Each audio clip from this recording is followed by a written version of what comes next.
नमस्कार, मैं हूं आपके साथ शिप्रा झा और आप देखना शुरू कर चुके हैं देश का पहला समझाने वाला बुलेटिन। खबर तो समझिए।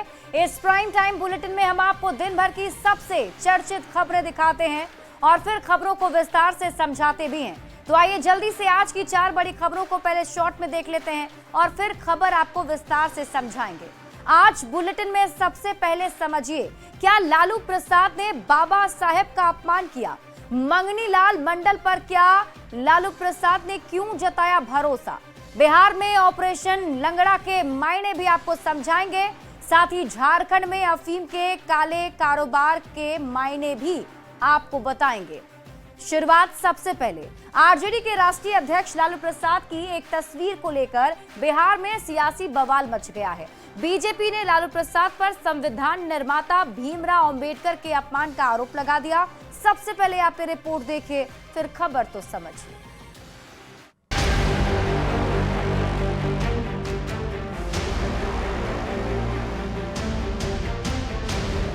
साल 2019 के बाद देश की सियासत में संविधान और बाबा साहेब आम्बेडकर की कुछ ज्यादा ही चर्चा देखने को मिली। विपक्ष के नेता बात बात में संविधान लहराते हैं और बाबा साहेब आम्बेडकर का नाम लेकर केंद्र सरकार को घेरने की कोशिश करते हैं। लेकिन ऐसे ही दौर में लालू प्रसाद जैसे विपक्ष के बड़े नेता से जुड़ी कोई ऐसी तस्वीर सामने आ जाए तो जरा सोचिए क्या होगा। कि लालू प्रसाद जी के जीवन में किसी के लिए सम्मान नहीं। हंगामा हो जाएगा जो आज हो भी रहा है। ओंगी दत्ती हैं। अब जिन 2 तस्वीरों ने बिहार की सियासत का पारा हाई कर दिया है, उसकी पूरी कहानी आप जान लीजिए। कुर्सी पर आरजेडी के राष्ट्रीय अध्यक्ष लालू प्रसाद बैठे हैं। उनके समर्थक उन्हें बाबा साहेब भीमराव आम्बेडकर की तस्वीर भेंट स्वरूप दे रहे हैं, पर आम्बेडकर की तस्वीर को लालू प्रसाद के पैरों के पास रखा गया। अब ये दूसरी तस्वीर जरा देखिए। ये तस्वीर आरजेडी दफ्तर की है, जहां कचरे के ढेर में बाबा साहेब की तस्वीर रखी हुई है। इन तस्वीरों के सामने आने के बाद एनडीए नेता लालू प्रसाद पर बाबा साहेब के अपमान का आरोप लगा रहे हैं। ये बिहार को और देश को बर्दाश्त नहीं। लालू यादव देश से माफी मांगे, दलितों से माफी मांगे। हालांकि लालू प्रसाद के बेटे और बिहार विधानसभा में नेता प्रतिपक्ष तेजस्वी यादव ने बीजेपी पर झूठा प्रचार प्रसार करने का आरोप लगाया। ये भाजपा के लोग झूठा प्रचार करने आ गए आएंगे तो एक ना कौन रखा है, कौन रखा है पैर के सामने? आरजेडी के वर्कर कौन है? आरजेडी के वर्कर रखे हैं। एनडीए इस मुद्दे को लेकर लालू प्रसाद के खिलाफ मोर्चा खोलने की तैयारी में है, तो आरजेडी डैमेज कंट्रोल में लगा है। पर सबसे बड़ा सवाल तो यही है कि क्या लालू प्रसाद ने आम्बेडकर का अपमान किया? न्यूज़ 18 के लिए पटना से संवाददाता शैलेंद्र और धर्मेंद्र और गोपालगंज से गोविंद के साथ ब्यूरो रिपोर्ट। और आइए अब खबर को समझते हैं। देखिए, 11 जून को आरजेडी के राष्ट्रीय अध्यक्ष लालू प्रसाद का जन्मदिन था और आरजेडी ने लालू प्रसाद के जन्मदिन को यानी उनके बर्थडे को बड़े ही धूमधाम से सेलिब्रेट किया। पूरे दिन बधाई देने वाले समर्थकों का तांता लगा रहा। नेता, कार्यकर्ता सभी लालू प्रसाद को शुभकामनाएं देते रहे। जन्मदिन के दिन की एक तस्वीर अब वायरल हो रही है। इस तस्वीर में लालू प्रसाद कुर्सी पर पैर रखकर बैठे हुए हैं और इसी में एक व्यक्ति आता है जो उनके पैरों के नजदीक बाबा साहेब की फोटो लेकर पहुंचता है।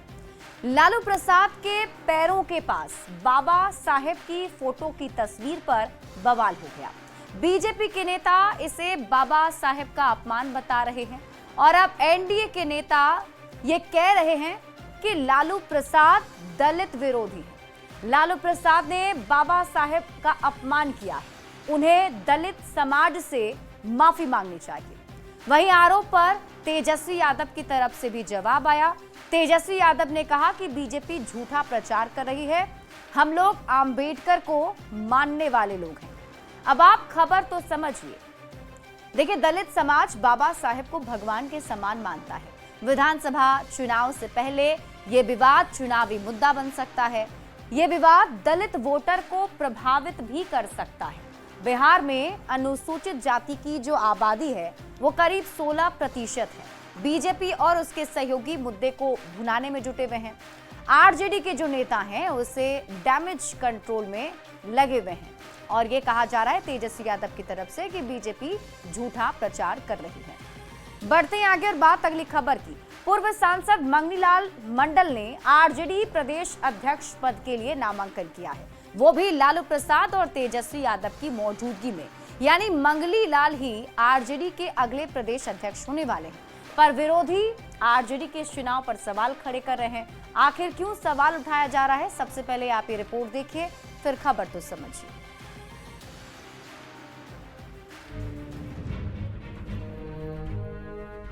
चुनावी साल में जगदानंद सिंह की जगह पूर्व सांसद मंगनीलाल मंडल आरजेडी के प्रदेश अध्यक्ष बनने जा रहे हैं। धानुक जाति से आने वाले मंगनीलाल मंडल पर लालू प्रसाद ने भरोसा जताया है। लालू प्रसाद और तेजस्वी यादव की मौजूदगी में मंगनीलाल मंडल ने आरजेडी ऑफिस पहुंचकर प्रदेश अध्यक्ष पद के लिए इकलौता नामांकन किया, तो ये साफ है कि वो पार्टी के अगले प्रदेश अध्यक्ष हैं।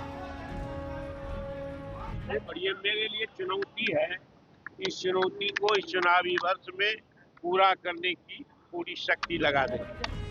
उम्र और सेहत का हवाला देकर जगदानंद सिंह के पद से हटने की दुहाई दी जा रही थी। फिर 76 साल के मंगनीलाल मंडल पर लालू प्रसाद ने क्यों जताया भरोसा, ये सवाल बीजेपी और जेडीयू के नेता पूछ रहे हैं। आरजेडी ने जगदा बाबू को जब पार्टी से हटाया, दरकिनार किए गए, तो यह कहा कि बुजुर्ग हैं साहब, आप अभी जो अध्यक्ष बना रहे हैं वो क्या युवा हैं क्या? वह अभी तो बुजुर्ग हैं और राजनीतिक रूप से अवसान पर हैं। बिहार विधानसभा चुनाव से पहले अति पिछड़ा समाज के नेता को अपना प्रदेश अध्यक्ष बनाकर आरजेडी ने एनडीए के वोट बैंक में सेंधमारी की कोशिश की। फायदा कितना होता है ये वक्त बताएगा। पटना से संवाददाता रवि एस नारायण के साथ ब्यूरो रिपोर्ट, न्यूज़ 18। और अब आप खबर तो समझिए। देखिए, आरजेडी से जुड़ी बड़ी खबर यह है कि पूर्व सांसद मंगनीलाल मंडल ने आरजेडी प्रदेश अध्यक्ष के लिए अकेले नामांकन किया है।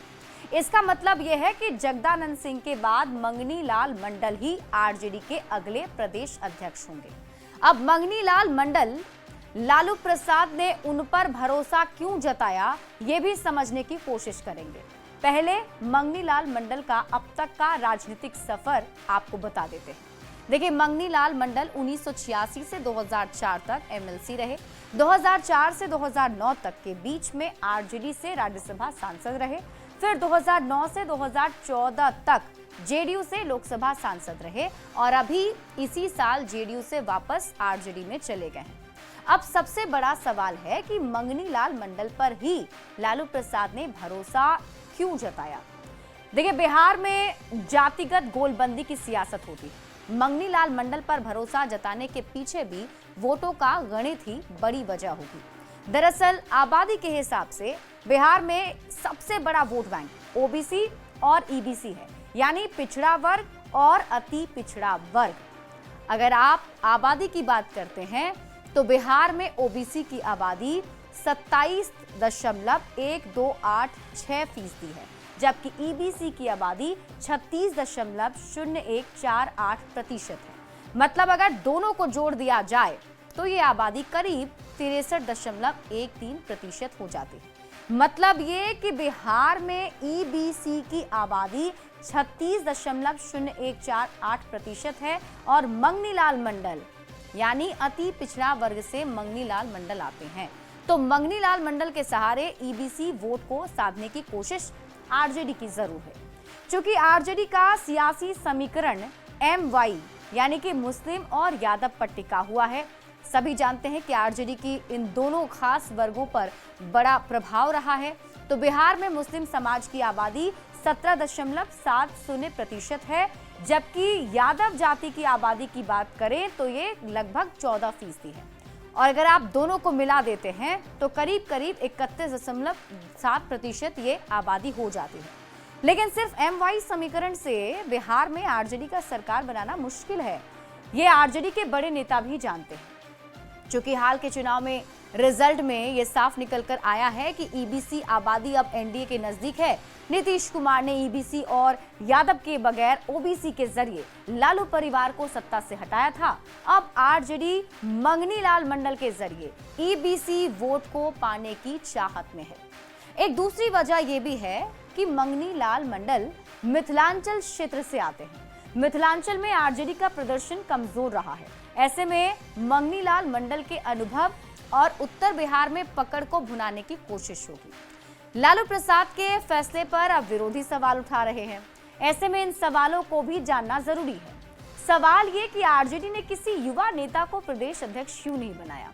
सवाल ये भी पूछे जा रहे हैं कि क्या आरजेडी के युवा नेताओं को साथ लेकर चल पाएंगे मंगनी लाल मंडल। सवाल ये भी है, दल बदलू नेता को पद देने से पार्टी के वफादार नेता नाराज नहीं होंगे। सवाल ये भी पूछे जा रहे हैं, क्या मिथिलांचल में मंगनी लाल सक्रिय भूमिका निभा पाएंगे या फिर मंगनी लाल सिर्फ स्टाम्प प्रदेश अध्यक्ष बनकर रह जाएंगे। ये वो तमाम सवाल हैं जो विरोधी पूछ रहे हैं। बढ़ते हैं आगे और बात अगली खबर की। बिहार में अपराध को लेकर जारी सियासत के बीच यूपी की तर्ज पर पुलिस का ऑपरेशन लंगड़ा जारी है। बिहार पुलिस ने पिछले 3 दिन में 5 बड़े एनकाउंटर किए हैं और ये मैसेज क्लियर है कि बिहार में अगर अपराध करोगे तो बख्शे नहीं जाओगे। अब पुलिस की कार्रवाई को लेकर बिहार में सियासत भी खूब हो रही है। सबसे पहले आप ये रिपोर्ट देखिए, फिर खबर तो समझिए।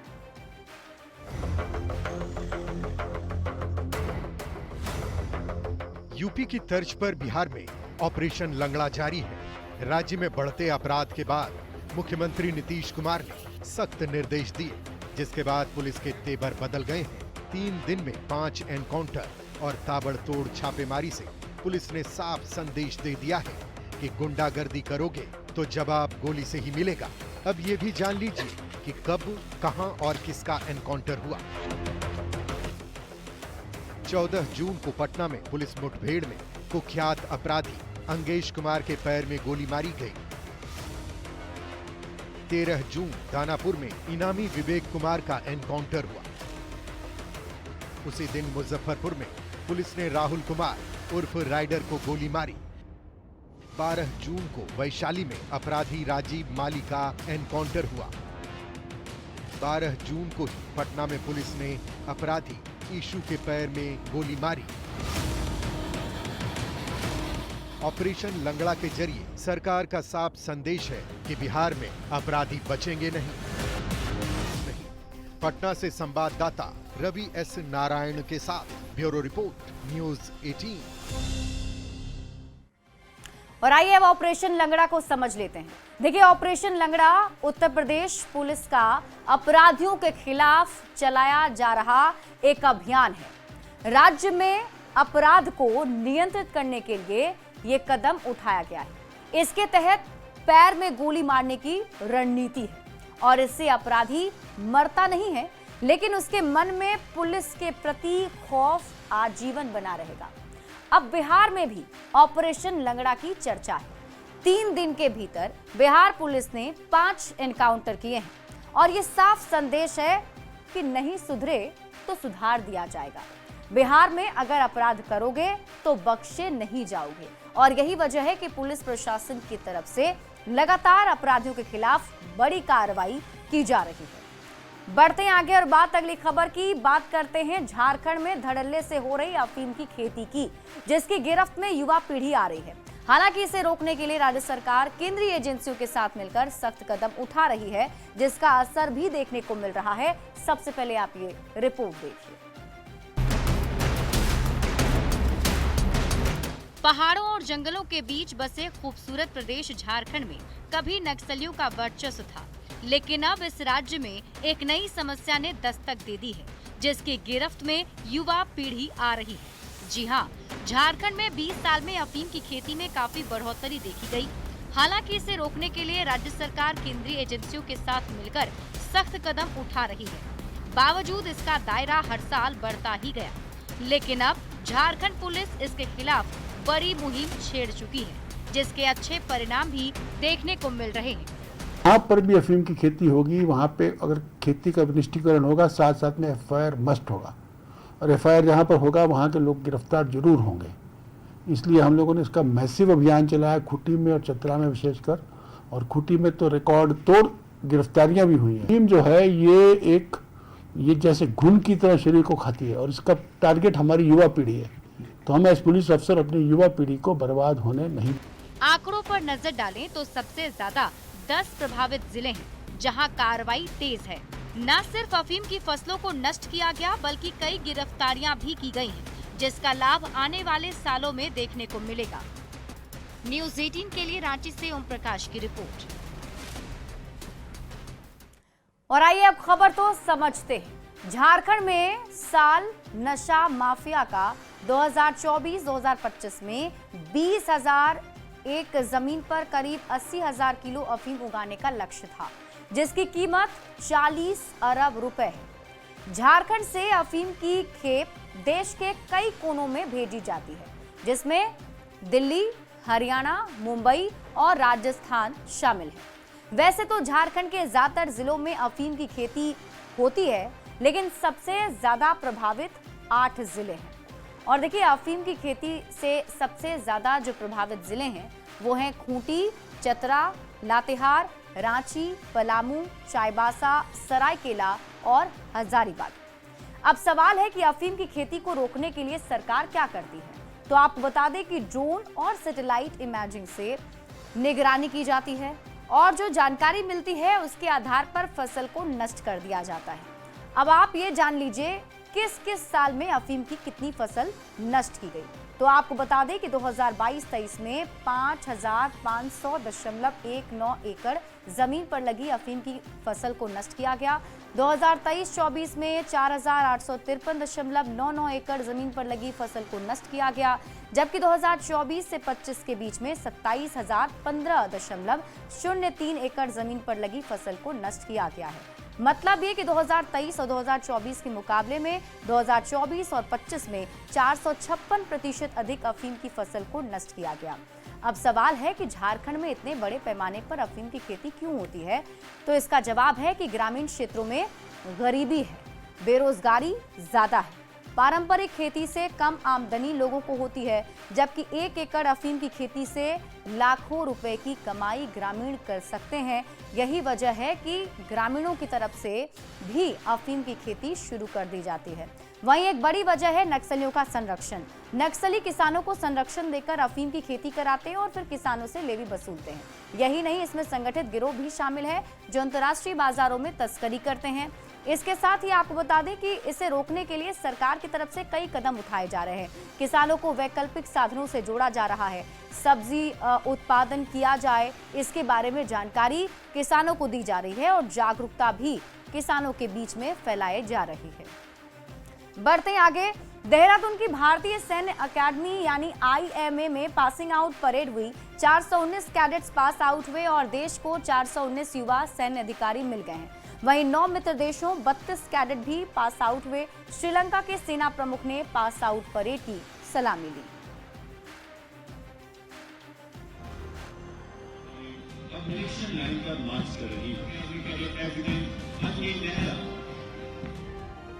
जिनको देश पर गुमान है, जो देश की आन बान और शान है, वो भारत माता के सपूत जो देश के लिए कुर्बान है।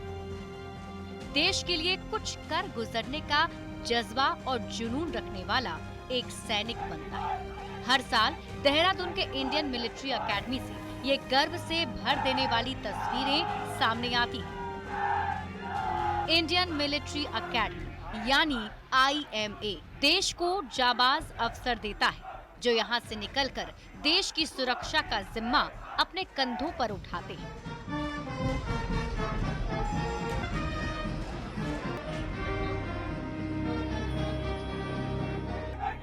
शनिवार की सुबह IMA के लिए एक और ऐतिहासिक दिन रहा, जब कैडेट्स ने जोशीली गर्जना भरी।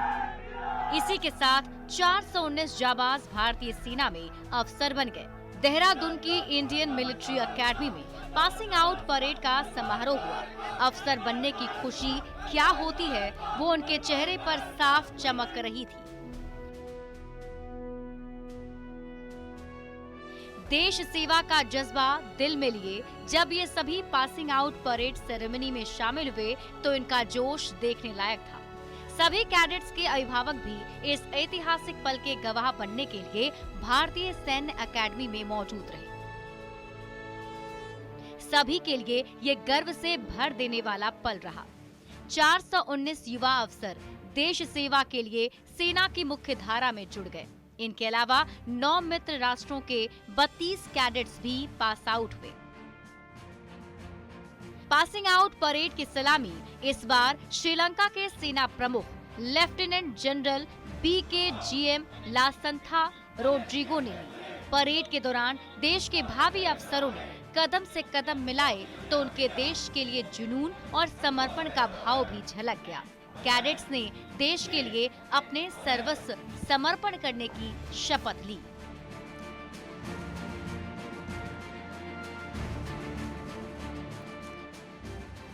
Bureau report, news 18। और इसी के साथ इस बुलेटिन में अभी के लिए बस इतना ही। आप देखते रहिए न्यूज़ 18 बिहार झारखंड।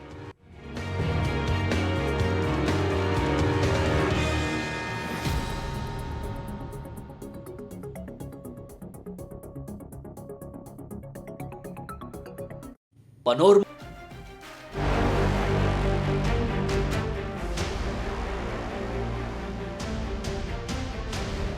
साल 2019 के बाद देश की सियासत में संविधान और बाबा साहेब आम्बेडकर की कुछ ज्यादा ही चर्चा देखने को मिली।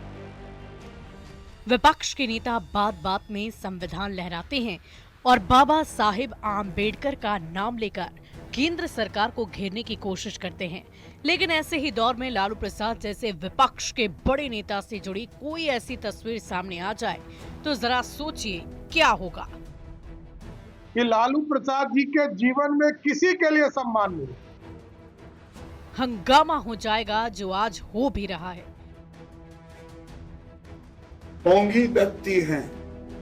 अब जिन 2 तस्वीरों ने बिहार की सियासत का पारा हाई कर दिया है उसकी पूरी कहानी आप जान लीजिए। कुर्सी पर आरजेडी के राष्ट्रीय अध्यक्ष लालू प्रसाद बैठे हैं। उनके समर्थक उन्हें बाबा साहेब भीमराव आम्बेडकर की तस्वीर भेंट स्वरूप दे रहे हैं, पर आम्बेडकर की तस्वीर को लालू प्रसाद के पैरों के पास रखा गया। अब ये दूसरी तस्वीर जरा देखिए। ये तस्वीर आरजेडी दफ्तर की है जहां कचरे के ढेर में बाबा साहेब की तस्वीर रखी हुई है। इन तस्वीरों के सामने आने के बाद एनडीए नेता लालू प्रसाद पर बाबा साहेब के अपमान का आरोप लगा रहे हैं। पिछड़ों को, अति पिछड़ों को, दलित समाज को सब दिन अपमानित करने का काम किसी व्यक्ति ने किया तो बिहार के पूर्व मुख्यमंत्री लालू प्रसाद जी ने किया। केंद्रीय मंत्री और बीजेपी के फायर ब्रांड नेता गिरिराज सिंह तो यहां तक कह रहे हैं कि लालू प्रसाद को देश से माफी मांगनी चाहिए। ये बिहार को और देश को बर्दाश्त नहीं। लालू यादव देश से माफी मांगे, दलितों से माफी मांगे। हालांकि लालू प्रसाद के बेटे और बिहार विधानसभा में नेता प्रतिपक्ष तेजस्वी यादव ने बीजेपी पर झूठा प्रचार प्रसार करने का आरोप लगाया। ये भाजपा के लोग झूठा प्रचार करने सत्ता में आएंगे तो एक है ना, कौन रखा है? कौन रखा है पैर के सामने? आरजेडी के वर्कर कौन है? आरजेडी के वर्कर रखे। बिहार में चुनाव से पहले आरजेडी सहित सभी दल पिछड़े अति पिछड़ों को साधने में लगे हैं और ऐसे में बाबा साहेब के अपमान का मुद्दा बड़ा होने वाला है। एनडीए इस मुद्दे को लेकर लालू प्रसाद के खिलाफ मोर्चा खोलने की तैयारी में है तो आरजेडी डैमेज कंट्रोल में लगा है।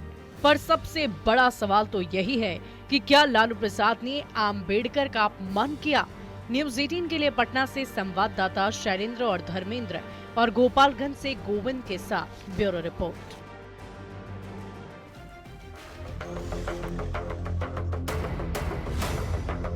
यूपी की तर्ज पर बिहार में ऑपरेशन लंगड़ा जारी है।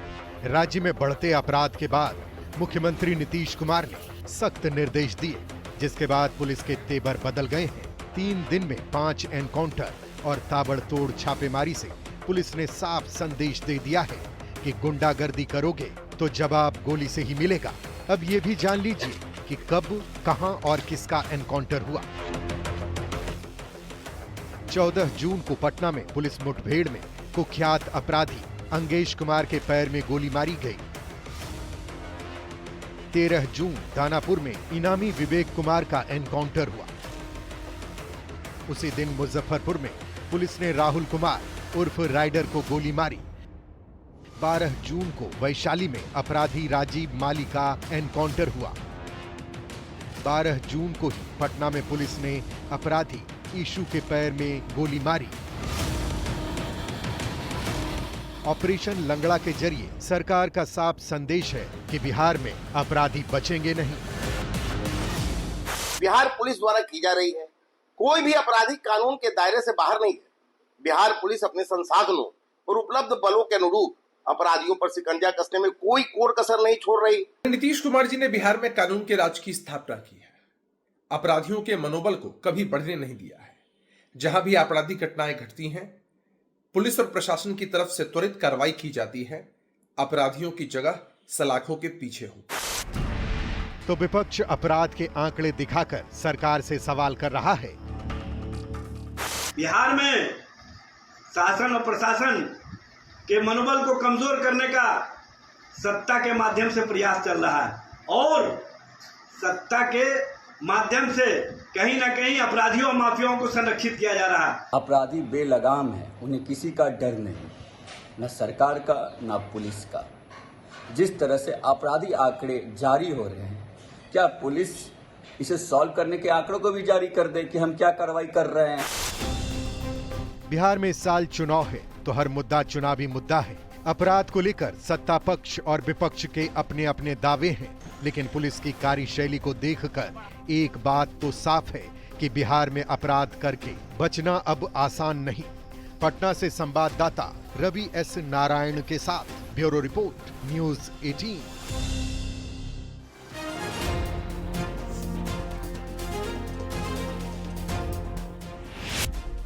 नाम मंगनी लाल मंडल, उम्र 76 साल, जाति धानुक।